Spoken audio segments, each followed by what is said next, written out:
Hello students, आज हम next chapter number 6 trigonometric ratios start करेंगे।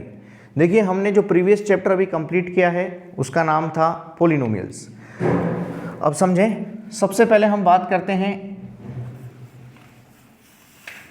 ट्रिग्नोमेट्री की कि ट्रिग्नोमेट्री क्या होता है। तो देखिए, ट्रिग्नोमेट्री बेसिकली टू वर्ड से मिलकर बना है।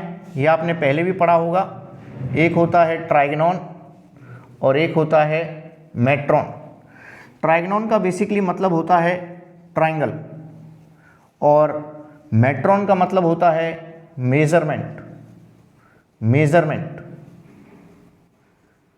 ठीक है, ये दोनों जो हैं ट्राइगनॉन और मेट्रॉन, ये दोनों ग्रीक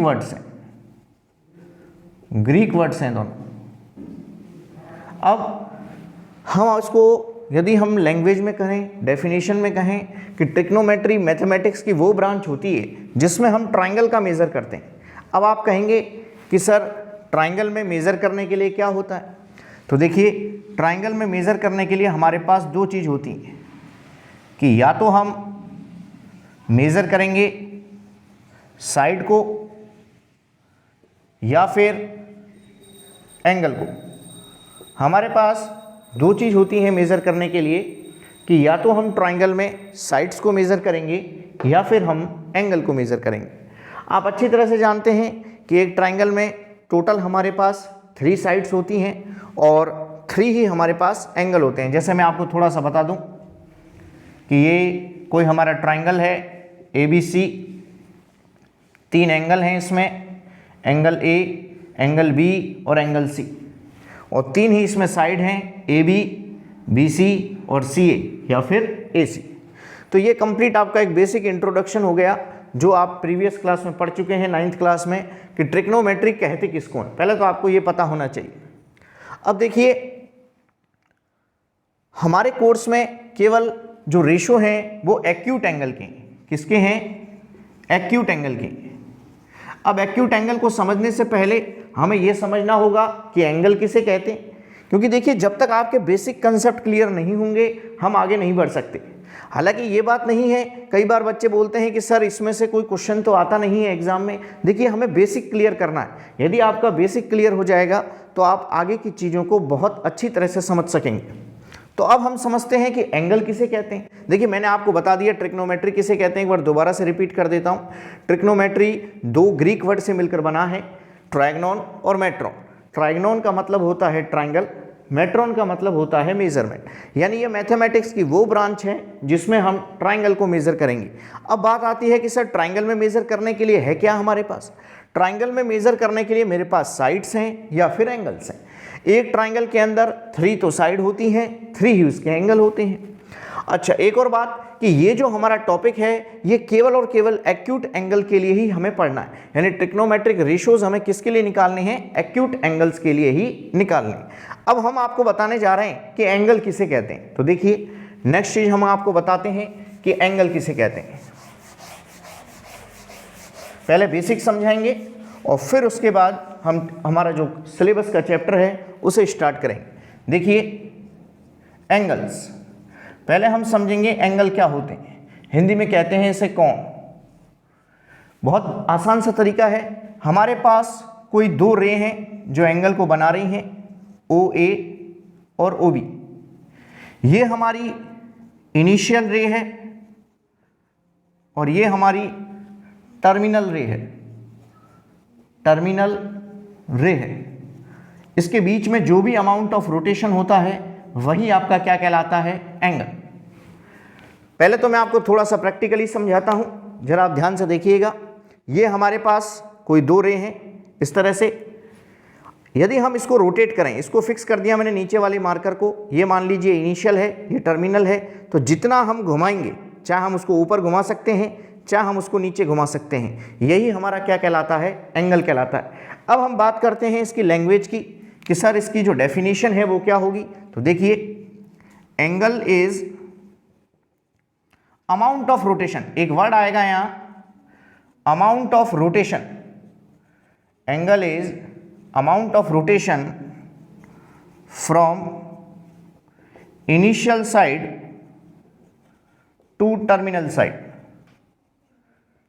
टर्मिनल साइड, बस यही वर्ड आपको ध्यान रखना है, अमाउंट ऑफ रोटेशन।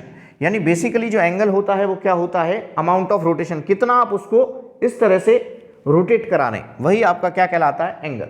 अब देखिए हमारे पास रोटेट करने की दो संभावनाएं, या तो हम उसको क्लॉकवाइज घुमा सकते हैं या हम उसको एंटी क्लॉकवाइज घुमा सकते हैं। तो थोड़ा सा डायरेक्शन का आप ध्यान दें, इस तरह से, ये कौन सी डायरेक्शन होती है, ये होती है क्लॉकवाइज, यानी घड़ी के सुई की दिशा, और ये कौन सी डायरेक्शन होती है इस तरह से, एंटी क्लॉकवाइज, एंटी क्लॉकवाइज, घड़ी के सुई के विपरीत दिशा।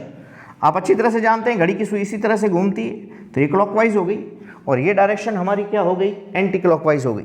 आपको बस इतना सा ध्यान रखना है कि क्लॉकवाइज में थीटा हमेशा नेगेटिव लिया जाता है और एंटी क्लॉकवाइज डायरेक्शन में थीटा हमेशा पॉजिटिव लिया जाता है, बस यही बात आपको ध्यान रखनी है। यानी यदि किसी एंगल के आगे प्लस माइनस का निशान लगा दिया जाए, जैसे मैंने लिख दिया माइनस का 30 डिग्री और एक बार मैंने लिख दिया प्लस का 30 डिग्री, ये डिग्री में आपको प्रीवियस क्लास में बता चुका हूं, ये किसी भी एंगल को रिप्रेजेंट करने का एक सिस्टम होता है। डिग्री में भी हम करते हैं, रेडियन में भी करते हैं, वो सारी चीज़ें यहाँ हमारी आएंगी।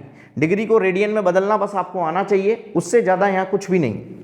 तो देखिए यदि किसी एंगल के आगे प्लस लग रहा है या किसी एंगल के आगे माइनस लग रहा है, तो केवल और केवल किसको शो करेगा, डायरेक्शन को। यानी प्लस 30 डिग्री है, इसका क्या मतलब हुआ, इसका मतलब हुआ कि एंगल की जो डायरेक्शन ली गई है वो किस तरह से ली गई है, एंटी क्लॉकवाइज ली गई है। और यदि थीटा है माइनस का 30 डिग्री, तो इसका मतलब जो उसकी डायरेक्शन है वो कैसे ली गई है, क्लॉकवाइज ली गई है। बस ये छोटी छोटी बातें आपको ध्यान रखनी है। एक वर्ड यहाँ आया है एक्यूट एंगल, ज़्यादा की मैं बात नहीं करूँगा, जो टर्म हमारे यहाँ यूज होंगी बस उन्हीं की बात करूँगा। एक्यूट एंगल, देखिए एक्यूट एंगल क्या होता है, वे एंगल जो 0 से तो ज़्यादा हों और 90 डिग्री से कम हों, एक्यूट एंगल कहलाते हैं। कई बार बच्चों के मन में ये भी प्रश्न उठता है कि सर आप थीटा ही क्यों लिखते हैं। देखिए थीटा एक जनरली रिप्रेजेंट करने का तरीका है, आप इसकी जगह कुछ भी लिख सकते हैं, बहुत सारे सिंबल हैं आप यूज़ कर सकते हैं, जैसे आप अल्फा लिख सकते हैं, बीटा लिख सकते हैं, गामा लिख सकते हैं, थीटा लिख सकते हैं, capital A, capital B, capital C, इन तरह से आप इसको रिप्रेजेंट कर सकते हैं। यानी कुछ भी हम इसमें लिख सकते हैं एंगल के लिए, लेकिन जनरली सामान्यतया हम किसका प्रयोग करते हैं साहब, थीटा का यूज हम करते हैं। तो ये बिल्कुल बेसिक बातें थी जो आपको सभी को पता होनी चाहिए। अब हम हमारे चैप्टर की ओर चलते हैं। देखिए ये जो चैप्टर है, चैप्टर नंबर 6 ट्रिग्नोमेट्रिक रेशियोज, पहले हम इसके वेटेज की बात कर लेते हैं। जनरली इसमें से 1 क्वेश्चन ही आता है, छोटा क्वेश्चन आता है और 1 मार्क्स का ही होता है। ऐसा कोई फिक्स नहीं है कि आए नहीं आए, कुछ प्रीवियस ईयर में ये भी देखा गया है कि इस चैप्टर में से क्वेश्चन नहीं पूछा गया। ये आपका बेसिक है, ये अगर आएगा तभी इसका अगला चैप्टर आपको समझ में आएगा, चैप्टर नंबर 7 जिसका नाम है ट्रिग्नोमेट्रिक आइडेंटिटीज, यानी दोनों रिलेटेड चैप्टर हैं। तो पहले हम इसकी बात कर लेते हैं। देखिए सबसे पहले मैं एक टेबल बना रहा हूं आपके सामने, वो टेबल आपको थोड़ी सी लर्न करनी है, या अगर आप बनाना सीख लेंगे तो भी आपके लिए अच्छा रहेगा, क्योंकि सीधे टेबल के ऊपर बेस्ड क्वेश्चन हमारे पास आते हैं। टेबल बना रहा हूं, देखिए सबसे ऊपर हम लिख रहे हैं एंगल, थोड़ा इधर ले लेते हैं इसको, टेबल थोड़ी बड़ी बनेगी। एंगल, एंगल है हमारे पास 0 degree, 30 degree, 45 degree, 60 degree, 90 degree. केवल यही एंगल हमारे सिलेबस में। कई बार बच्चे बोलते हैं कि सर इससे आगे नहीं आते क्या, बिल्कुल आते हैं इससे आगे, लेकिन वो अभी हमारे सिलेबस में नहीं है, वो 11th क्लास में आएंगे। 120 आएगा, 105 भी होगा, 75 होगा, नहीं कोई सा भी एंगल आप निकाल सकते हैं। अभी मुझे केवल यही एंगल पढ़ने हैं, 0, 30, 45, 60 और 90। देखिए कई बार ये क्वेश्चन रेडियन में भी पूछ लिया जाता है, तो आपको इन एंगल का रेडियन भी याद होना चाहिए। मैंने आपको लास्ट प्रीवियस क्लासेस में पढ़ाया था, जब आप 9th क्लास में थे, तो मैंने एक छोटा सा कंसेप्ट आपको सिखाया था कि जनरली जो पाई रेडियन होता है उसमें 180 डिग्री होते हैं, 180 डिग्री होते हैं। ये कंसेप्ट आपको याद रखना है और इसी की हेल्प से हम इन एंगल को, डिग्री वाले एंगल को रेडियन में कन्वर्ट कर सकते हैं। देखिए 0 को तो हम 0 ही लिखते हैं रेडियन में, 30 डिग्री को क्या लिखेंगे, पाई/6 रेडियन लिखेंगे, आप क्रॉस चेक कर लें, पाई की जगह 180 रख कर देखो, 180/6 कितना आ जाएगा फिर से 30 डिग्री। 45 π/4, 60 π/3, 90 π/2। तो ये मैंने इनको रेडियन में लिख लिया कि 0 π/6 π/4 π/3 और π/2। अब हम रेशो की बात कर लेते हैं। देखिए ट्रिग्नोमेट्रिक रेशो, रेशो की हम बात कर लेते हैं। रेशो यहां लिख रहा हूं मैं। हमारे पास जनरली जो रेशो हैं वो 6 होते हैं। ये मैं आपको 9th क्लास में भी बता चुका हूं कौन कौन से होते हैं। देखिए sine theta, cos theta, tan theta, फिर इनके reverse cot theta, sec theta और ये कोसेक थीटा। पहला जो वैल्यू है उसको याद करने का एक तरीका है, वो तरीका आप थोड़ा सा ध्यान दें। जैसे 1, 1/4, 1/2, 3/4 और 1। दोबारा समझ लें, यहाँ 0 से स्टार्ट करते हैं। 0, 1/4, 1/2, 3/4 और ये 1। हम क्या कर रहे हैं, 1/4 1/4 ऐड कर रहे हैं। समझे आप? जैसे मैं आपको बहुत देसी भाषा में समझाता हूँ। हम दूध लेने जाते हैं कहीं पर, तो उसका बिल्कुल जो बेसिक कंसेप्ट होता है वो क्या होता है, इनिशियल अमाउंट क्या हो गया, 0 हो गया। फिर 1/4 यानी पाव हो गया, 1/4 प्लस 1/4 आधा हो गया, 1/2 प्लस 1/4 कितना हो गया, 3/4, जिसको आप पौन भी बोलते हैं, है ना, 3/4 पौन भी बोलते हैं। 3/4 प्लस 1/4 क्या हो गया, 1 हो गया। यानी यदि आपको बच्चों पहली वैल्यू अगर लर्न करनी है तो उसका बहुत आसान सा तरीका बता रहा हूं मैं। इनका सभी का आप रूट ले लें, इनका सभी का आप रूट ले लें, आपके सामने पहली वैल्यू आपको याद हो जाएगी।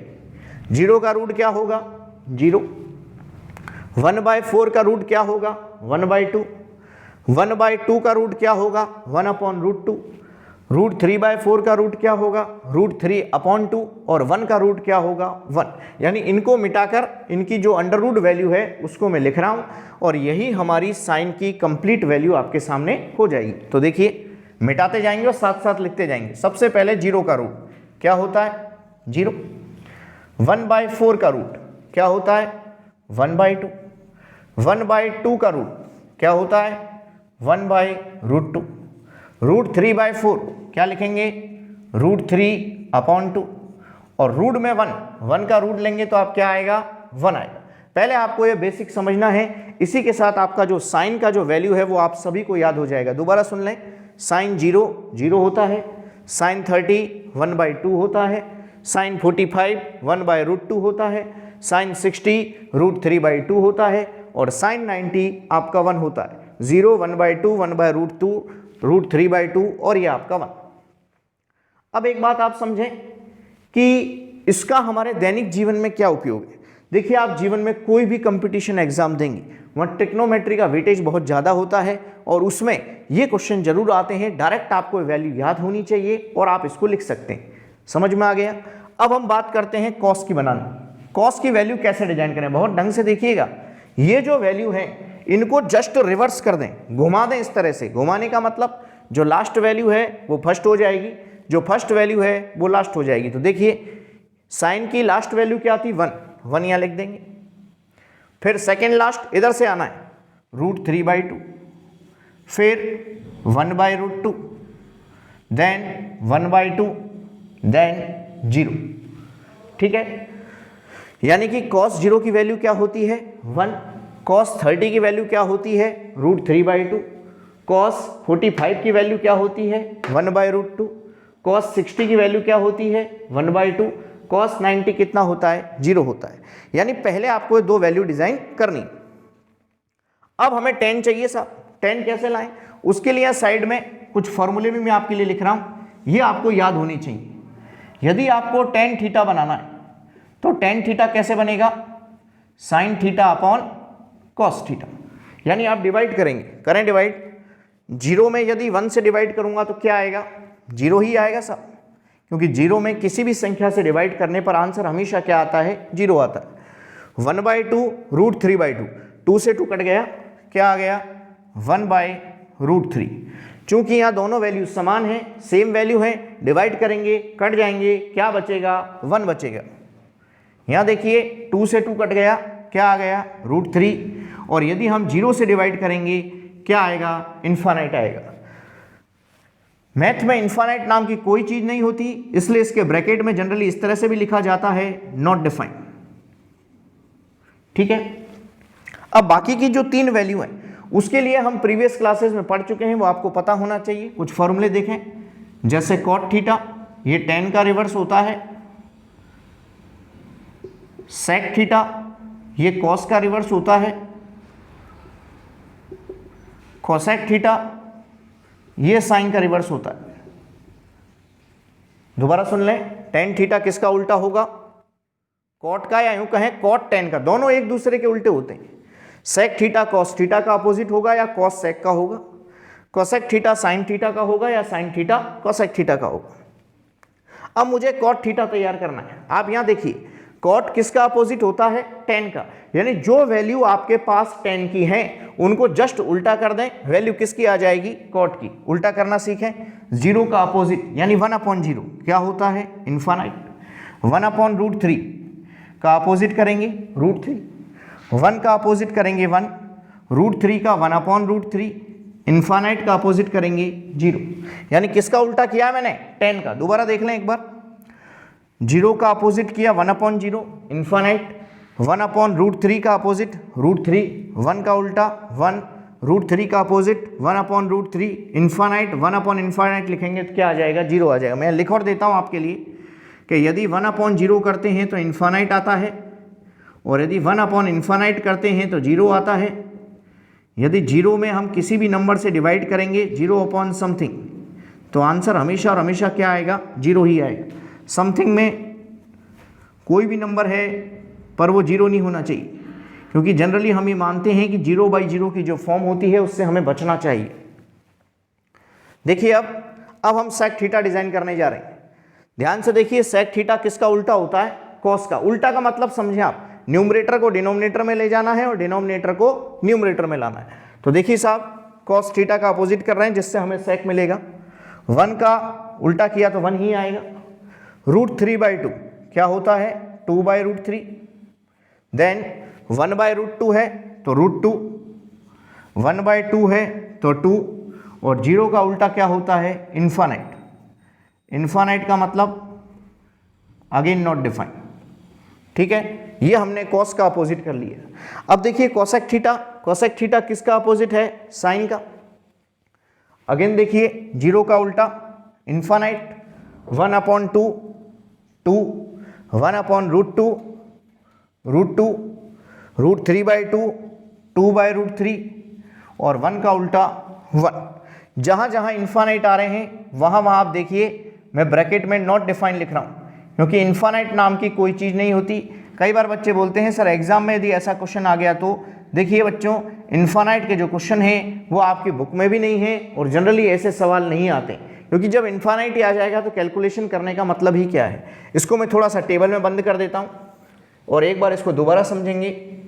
यही टेबल आपको लर्न करनी है, इसी पर पूरी एक्सरसाइज टिकी हुई है।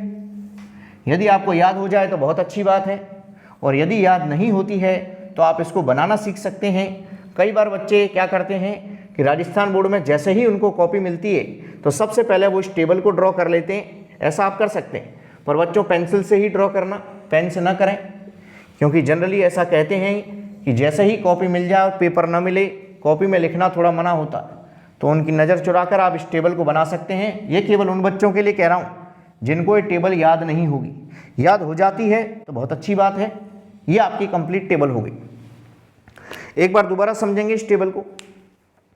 सबसे पहले साइन क्या किया मैंने, 1/4 1/4 का डिफरेंस लेकर चला, 0, 1/4, 1/2, 3/4 और 1। फिर मैंने इनका रूट ले लिया। इससे क्या होगा, आपको याद करने में दिक्कत नहीं आएगी। रूट लेंगे तो 0, 1/2, 1/√2, √3/2 और 1, यानी ये पहली वैल्यू होगी। कोई भी आपसे पूछे sine 0, 0, sine 30, 1/2, sine 45, 1/√2, sine 60, √3/2, sine 90, 1। अब हमें कॉस की वैल्यू बनानी है। कैसे बनाएंगे, जस्ट इसको घुमा देंगे। घुमाने का मतलब cos 0 उधर से देखिए 1, cos 30 √3/2, cos 45 1/√2, cos 60 1/2, cos 90 0। यह एक छोटा सा हिंट आपको दूंगा, वो थोड़ा आपको ध्यान रखना है कि साइन और कॉस में ऐसी कौन सी वैल्यू होती है जिस पर दोनों की जो वैल्यू है वो सेम होती हैं, समान होती हैं। तो आप आंसर देंगे साहब ऐसा 45 डिग्री पर होता है। देखिए साइन 45 पर भी वैल्यू 1/√2 आती है और कॉस 45 पर भी वैल्यू 1/√2 आती है। ये कंसेप्ट आपको कहाँ हेल्प देगा? ये हेल्प देगा आपको जब हाइट एंड डिस्टेंस के हम क्वेश्चन करेंगे, वहाँ पर जनरली tan 45 से रिलेटेड क्वेश्चन आते हैं, तो डिवाइड करोगे तो 1 आ जाएगा। तो बच्चों आपको ये वैल्यू तो सभी को याद ही हो जानी चाहिए कि tan 45 क्या होता है, 1 होता है, क्योंकि ये सबसे ज़्यादा काम आएगा कहाँ पर? हाइट एंड डिस्टेंस में। वहाँ पर tan 30, tan 45 और tan 60 ये 3 वैल्यू बहुत काम आती है। चलिए अब हम tan की बात कर लेते हैं। tan कैसे बनाया? साइन अपॉन कॉस, 0 में 1 से डिवाइड किया 0, 2 से 2 कट गया 1/√3, सेम से सेम है 1 है, 2 से 2 कट गया √3 और 1/0 क्या हो जाएगा? इन्फानाइट। tan 90 हमेशा इन्फानाइट होता है। कॉट बनाना है, tan का उल्टा, 0 का उल्टा इन्फानाइट, 1/√3 का उल्टा √3, 1 का उल्टा 1, √3 का उल्टा 1/√3, इन्फानाइट का उल्टा 0। फिर sec 0 1, sec 30 2/√3, sec 45 √2, sec 60 2, sec 90 infinite. फिर हम आए cosec पर। cosec किसका अपोजिट होता है? साइन का। cosec 0 infinite, cosec 30 2, cosec 45 √2, cosec 60 2/√3 और cosec 90 1। ये आपकी कंप्लीट आपकी क्या हो गई? टेबल हो गई। अब हम इसके ऊपर कुछ क्वेश्चन कर लेते हैं एक आध। देखिए क्वेश्चन को समझेंगे। इसको मैं मिटा देता हूं। अच्छा ये जो फॉर्मूले हैं थोड़ा सा आप इनको जरूर ध्यान दें कि tan थीटा होता है sine upon cos, cot theta होता है 1/cot, sec थीटा होता है 1/cos, cosec थीटा होता है 1/sin, 1/0 होता है इन्फानाइट, 1/इन्फानाइट होता है 0। 0 में किसी भी संख्या से डिवाइड करने पर आंसर हमेशा 0 ही आता है, लेकिन वो कोई भी संख्या 0 नहीं होनी चाहिए, ये बात आपको ध्यान रखनी है। चलिए अब हम एक क्वेश्चन ले लेते हैं। क्वेश्चन देखिए,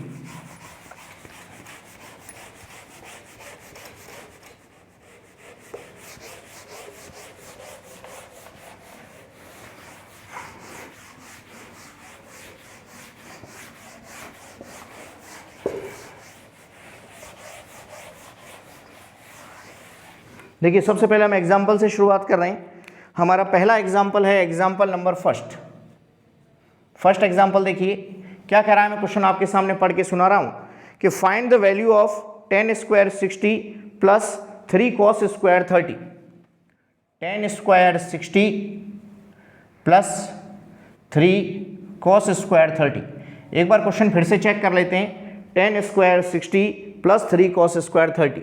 देखो पहले आप इस स्क्वायर का मतलब समझें। इसके लिए एक मैं छोटा सा कंसेप्ट बता रहा हूं कि कहीं पर भी यदि साइन स्क्वायर थीटा लिखा है तो इसका मतलब होता है कि पहले साइन थीटा निकाल लो और उसका क्या कर लेना? होल स्क्वायर कर लेना। लेकिन यदि कहीं पर भी साइन थीटा का स्क्वायर लिखा है तो इसका मतलब ये नहीं होता है। ये बात आपको थोड़ी सी ध्यान रखनी। दोनों में क्या अंतर है दोबारा सुन लें। इसका मतलब होता है पहले साइन थीटा यानी पहले रेशो निकालना है फिर उसका स्क्वायर करना है, और इसका मतलब क्या होता है? पहले एंगल का स्क्वायर करना है फिर उसका रेशो निकालना है। तो दोनों में थोड़ा सा अंतर है, इस बात को आप थोड़ा ध्यान रखेंगे। अब इस हम क्वेश्चन को करने जा रहे हैं। देखिए सबसे पहले है मेरे पास tan 60 का होल स्क्वायर प्लस 3 cos 30 का होल स्क्वायर लिख सकते हैं हम इस तरह से। आपको सीधे सीधे वैल्यू याद होनी चाहिए। अभी आपको याद नहीं है इसलिए मैं यहाँ लिख रहा हूँ, लेकिन बार बार नहीं लिखूंगा। tan 60 की डायरेक्ट वैल्यू होती है साहब √3 और cos 30 की टेबल से वैल्यू होती है √3/2।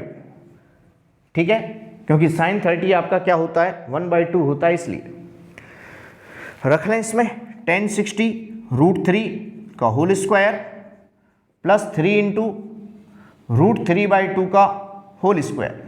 सॉल्व करते हैं। √3 का स्क्वायर करोगे तो क्या आएगा? 3 आ गया, प्लस 3 इंटू इसका स्क्वायर करेंगे क्या आएगा? 3/4 आ गया। एलसीएम आप ले लें, एलसीएम आप लेंगे तो क्या आएगा 4, 1 4 4 3 12, 3 3 9, यानी सवाल का सही आंसर क्या होगा 21/4, 21/4, यही आपका सही आंसर होगा।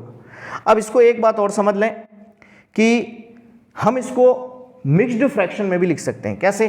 जैसे यदि आप 4 से डिवाइड करेंगे 21 को तो 5 बार गया, 1 बचा, क्या आ गया 5 1/4। तो आप ये भी लिख सकते हैं, आप ये भी लिख सकते हैं, दोनों ही आंसर हमारे पास क्या है, सही है।